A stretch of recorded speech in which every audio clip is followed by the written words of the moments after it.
नमस्कार विद्यार्थी मित्रांनो, PYQ मध्ये आपलं स्वागत आहे. मागील वर्षाच्या चालू घडामोडींचे क्वेश्चन बघू.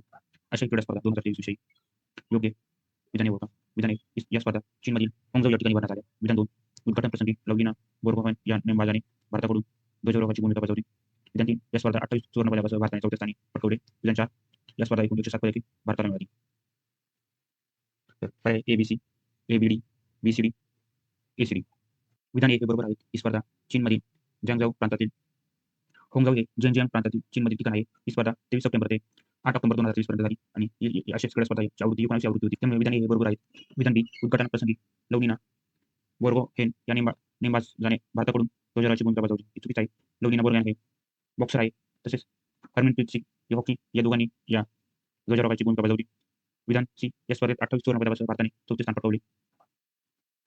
या स्पर्धेत 28 सुवर्ण पदकासह भारताने 4थे स्थान पटकावले. हे विधान बरोबर आहे. तर विधान डी या स्पर्धेत 1907 पदके भारताने मिळवली. हे विधान बरोबर आहे. तर विधान बी हे चुकीचे आहे. त्यामुळे पर्याय ACD पर्याय 4 बरोबर आहे. अशाच प्रश्नांसाठी लाईक, शेअर आणि सबस्क्राईब करा.